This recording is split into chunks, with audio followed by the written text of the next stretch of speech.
Let me ask you something. When something breaks in your house, who fixes it? When someone in your friend group has a problem, who do they call? When things fall apart at work, in your family, in your relationships, who steps up? If the answer is always you, this video is about you. You're the person who never calls a repairman because you can figure it out yourself. You're the one who stays up until 2 a.m. solving a problem that nobody else even noticed. You're the one who says, "Don't worry, I'll handle it," and actually handles it. People admire you for it, they rely on you, they call you capable, responsible, strong. And you wear that like a badge of honor, but here's what nobody talks about. Behind every fixer, behind every person who always has the answer, always solves the problem, always holds things together, there is a psychology that runs much deeper than competence. And that psychology has a shadow side. Today we're going to go there. We're going to talk about why you became the fixer, what it costs you, and what nobody around you understands about what it actually feels like to be the person who holds everything together. Because I promise you, by the end of this video, you're going to understand yourself in a way you haven't before. Let's go. Part 1. Who is the fixer? Before we get into the psychology, let's paint a real picture. The fixer isn't just a mechanic or an engineer, although those people are absolutely in this category. The fixer is the person in any group, any family, any workplace who instinctively moves toward problems instead of away from them. Something breaks, they lean in. Someone is struggling, they start problem solving. A situation is falling apart, they take charge, they don't wait to be asked. They just do it, because watching something broken and not fixing it feels physically uncomfortable to them. Sound familiar? Here's what the fixer looks like in real life. At home, you're the one who notices the leaky faucet before anyone else and fixes it before it becomes a flood. You research appliances before buying them. You can't hire someone to do something you could figure out yourself. It just feels wrong. At work, you're the one people bring the impossible problems to. Not because you have the most authority, but because you actually solve things. Your coworkers know if it's broken and nobody knows how to fix it, bring it to that person. In your relationships, you're the one who gives advice, who troubleshoots people's problems, who shows up when someone is in crisis. You're reliable, steady, the one people lean on, and you handle all of it. But here's the thing that nobody sees. When do you get to be the one who lands? Part 2. How fixers are made. Nobody is born a fixer. This is crucial. Because the fixer identity, as useful and admirable as it is, almost always starts somewhere. And that somewhere is almost never a happy place. Let me tell you the most common origin stories. The first one, the chaotic home. Many fixers grew up in households where things were unstable. Maybe there was addiction, maybe there was conflict between parents. Maybe there was financial stress, maybe there was illness. And as a child, you learned, consciously or not, that the way to survive in that environment was to be useful. To be competent, to manage the chaos. You became the kid who kept things running. Who made dinner when the adults couldn't, who mediated arguments. Who made sure the younger siblings were okay and people noticed. They praised you for it. You're so mature for your age. What would we do without you? That praise felt like love. And so your brain made a connection that would shape the rest of your life. Being useful equals being loved. The second origin story, the invalidated child. Some fixers grew up in environments where emotions weren't welcome. Where crying was weakness, where asking for help was a burden. Where you learned early that the way to get approval was to perform, to achieve, to solve, to be impressive. Not to feel, not to need to do, and so you became brilliant at doing, at fixing. At being the capable one, but underneath that capability a belief got installed. A quiet, deep belief that your value as a person is conditional. That you are only as worthy as your last solution, the third origin story. The early responsibility. Some fixers were the oldest child in a large family. Or they lost a parent early, or they were put in a position of adult responsibility before they were ready. And they rose to it because they had to. The problem isn't the capability they built. The problem is the identity that formed around it. I am the one who handles things. That's who I am, that's my role, that's what makes me matter. And that identity, once formed, is incredibly hard to put down. Part 3. The GIFTS of the fixer. Let's be real about something. Being a fixer is genuinely powerful. The skills that develop in fixers, the problem solving, the resilience, the practical competence, the ability to stay calm under pressure, these are extraordinary gifts. Fixers build things, they solve things nobody else can. They show up when everything is going sideways and hold the situation together through sheer force of will and skill. In workplaces, fixers are often the most valuable people in the room, not the ones with the best titles, but the ones who actually get things done. In families, they're the ones who prevent small problems from becoming catastrophes. In relationships, they're the partners who are present when it matters, who can be counted on, who actually follow through. The world genuinely needs fixers, and there is real satisfaction in what they do. The moment when the broken thing works again, when the problem that seemed unsolvable cracks open and you find the solution. When someone comes to you panicked and leaves calm because you handled it. That feeling of competence, of being needed, of making something work is a genuinely good feeling. I'm not dismissing it, but here's the question that most fixers never stop to ask. What is all of this costing you? Part 4. The shadow side of fixing this is where we go into the territory that most people never talk about. Because the fixer identity, for all its power, carries a set of psychological costs that are real, serious, and often invisible. Let's go through them one by one. The first cost: you struggle to receive. Fixers are extraordinary at giving, at helping, at solving. But ask a fixer to receive help, to sit back while someone else handles something, to admit they don't know how to solve a problem, to say, "I actually need some support right now," and watch what happens. Discomfort, resistance, a compulsive need to redirect, "No, I'm fine. Let me just handle it." Receiving feels dangerous to the fixer. Because somewhere deep in their psychology, needing things carries a cost. It means being a burden, it means being weak, it means losing the thing that makes you valuable. And so fixers silently, chronically carry weight that they could share, and they suffer alone, quietly, while everyone around them assumes they're fine because they always are. The second cost: your relationships become unbalanced. Think about your closest relationships. Are they equal? Or are most of the people in your life, if you're being honest, the ones who take? Fixers attract needers. It's not an accident, it's a pattern. The fixer's energy, competence, and willingness to help is like a magnet for people who need exactly that. And on the surface, it feels meaningful. It feels like you're needed, like you matter. But over time, years, sometimes decades, the imbalance becomes exhausting. And the fixer looks around one day and realizes, I have given everything to everyone around me. And there is nobody who's showing up for me the way I show up for them. That realization is one of the loneliest feelings in the world. The third cost: you use fixing as avoidance. This one is the hardest to see from the inside. Fixers stay very busy. There is always another problem to solve, another thing to handle, another fire to put out. And that busyness, that constant forward motion of fixing, serves a purpose beyond just solving problems. It keeps them from having to sit still. Because when fixers sit still, when the noise stops and the problems are handled and there is nothing left to fix, something uncomfortable shows up. Their own interior, their own unmet needs, their own failings. And those are much harder to fix than a broken engine or a colleague's crisis. Psychologists call this behavioral avoidance, staying productive and useful as a way to avoid the discomfort of just being. And it works until it doesn't, until the body gets sick, until a relationship implodes, until the fixer burns out so completely that there is nothing left to give. The fourth cost: you exhaust yourself performing strength.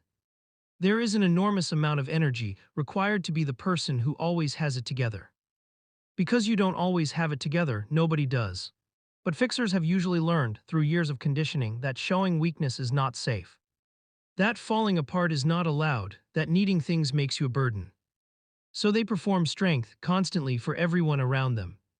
And the performance is exhausting in a way that's hard to describe to people who don't live it.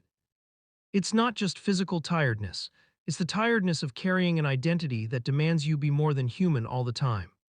The fifth cost: nobody knows how to help you. Here is something fixers almost never think about. The people in your life have no idea how to support you. Not because they don't care, but because you've never let them try. You've handled everything so consistently, so completely, so without complaint, that the people around you genuinely believe you don't need anything. You train them to believe that. Then now, in the moments when you're actually struggling, when you're genuinely exhausted, genuinely overwhelmed, genuinely in pain, there is a silence around you that feels like abandonment. But it isn't abandonment, it's the logical result of never allowing anyone to see you need anything. Part 5, the question fixers are terrified of. I want to pause here and ask you something. And I want you to actually sit with it. If you woke up tomorrow and you were no longer the fixer, if you lost your ability to solve problems, to be useful, to handle things, would the people in your life still want you around? Take a breath, don't rush past that question. For a lot of fixers, the honest answer is terrifying. Because the quiet fear underneath everything is this: without what I do, I don't know who I am. Without being useful, I don't know if I matter. That fear is the engine of the fixer identity, and it's worth looking at directly. Because here's the truth: your worth as a human being is not a function of what you can fix. You did not come into this world as a tool, you came into this world as a person. The capabilities you've built, they're real, they're valuable. But they're not the same thing as your value. You are not a mechanic. You are not a problem solver, you are not the person who handles things. Those are things you do, they are not who you are. Part 6. The fixer in relationships. Let's talk about how this plays out in intimate relationships. Because this is where the fixer pattern tends to do the most quiet damage. Fixers in relationships often fall into one of two traps. The first trap: they attract partners who are in constant crisis. Because crisis is where fixers feel most alive, most needed, most certain of their own value. And so, unconsciously, they are drawn to people who always have something going wrong, who always need rescuing, who always need the fixer to ride in and make things better. This looks like love, it feels like love, but it's often something more complicated. It's two people reenacting patterns from their childhoods, each filling the role the other's psychology is looking for. And it almost always ends badly. Because the person in constant crisis rarely actually gets better, they just find another crisis. And the fixer eventually burns out from the endless cycle of rescue. The second trap: they shut down emotionally in functional relationships. When a fixer is with a genuinely stable partner, someone who doesn't need constant rescuing, a strange thing can happen. The fixer doesn't know what to do with themselves, there's nothing to fix. No crisis to manage, no competence to perform. And in that stability, the fixer can feel paradoxically useless. Disconnected, like they don't know how to just be in a relationship without a role to play. So they create distance. Or they find something to fix, a project, a problem, a cause that keeps them from having to be vulnerable with the person right in front of them. Because vulnerability, genuine, unprotected vulnerability, without a solution to offer, is the thing fixers find hardest of all. Part 7, what happens when the fixer breaks? Every fixer at some point reaches a wall. Sometimes it comes as physical illness. The body that has been running on adrenaline and purpose for years starts sending bills.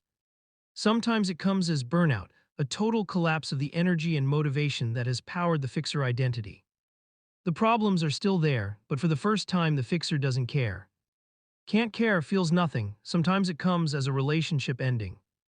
The partner who needed to be rescued either leaves or gives up needing to be rescued, and suddenly the fixer has no role to play. Sometimes it comes quietly as a creeping sense of emptiness, a voice that says, I have given everything to everything and I have nothing left.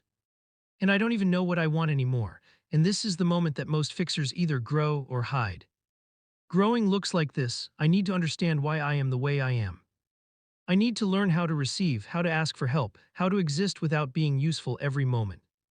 I need to find out who I am outside this identity. Hiding looks like this: doubling down, finding more to fix, staying busier than ever. Refusing to stop because stopping means facing what's underneath. The fixers who grow, who do the hard, uncomfortable work of understanding the wound underneath the competence, almost always describe it as the most difficult and the most important thing they ever did. Because on the other side of it is something they have never experienced before. Rest, genuine rest, not the rest that comes from finishing everything on the to-do list. That rest never comes for fixers. But the rest that comes from knowing that your worth doesn't depend on what you produce. Part 8, how to start healing. I want to be careful here. I am not telling you to stop being a fixer. Your skills are real, your impact is real. The world is genuinely better because people like you exist in it. What I am saying is this: your capabilities and your worth are two different things. And learning to separate them, to know that you are valuable when you are still. When you are struggling, when you have nothing to offer, that is the work. Here's where it starts. The first step is noticing the compulsion. The next time something breaks, a situation, a relationship, A problem at work, before you immediately move to fix it, pause. Just for a moment, ask yourself, am I fixing this because it genuinely needs fixing? Or am I fixing this because sitting with the discomfort of an unfixed problem is unbearable to me? There is a difference, and learning to feel that difference is everything. The second step is practicing receiving. Start small. When someone offers to help you with something, resist the reflex to say no, I've got it. Say yes. Let them help. Sit with the discomfort of being helped. It will feel uncomfortable. Possibly very uncomfortable. That discomfort is information. It's telling you how deeply the "I must do it alone" belief is rooted. The more you practice letting people in, the more that belief starts to loosen. The third step is asking the deeper question.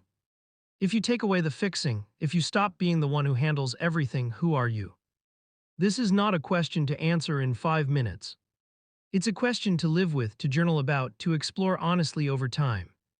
Because the answer, your actual answer, not the one about your skills or your role, is the foundation of a life that doesn't depend on being useful to justify itself.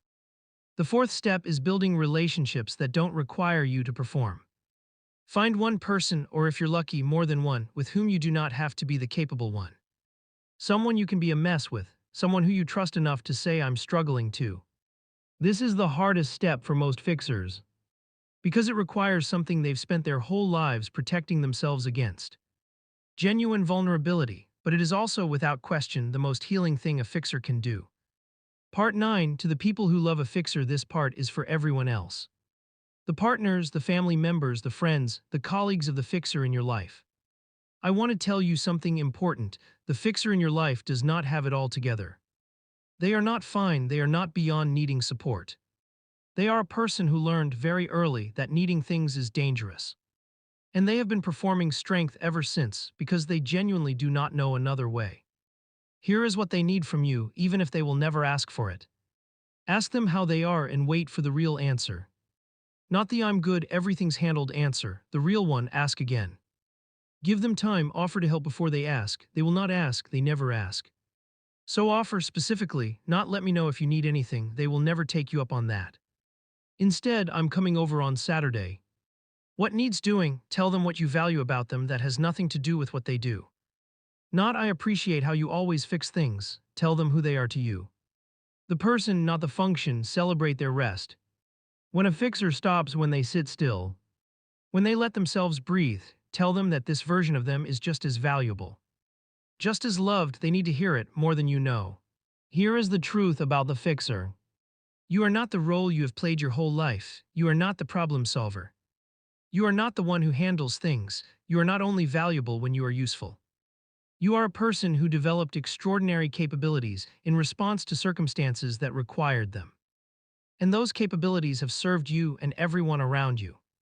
But they were never supposed to be your identity. The bravest thing a fixer can do, braver than facing any mechanical problem, any professional crisis, any relationship catastrophe, is to sit down, put the tools away, and say, I am enough without this. I am worth something when I am still. I am allowed to need things. I am allowed to not know the answer. I am allowed to fall apart sometimes. That's not weakness. That is the most human thing in the world, and the world needs you to be human, not just useful. If this video hit something real for you, share it with the fixer in your life. Or share it with yourself next time the compulsion to fix everything kicks in. Leave a comment below. Are you a fixer? When did you first realize it? I read every single one. Subscribe for new psychology content every week. Until next time, put the tools down just for a moment. You've earned it.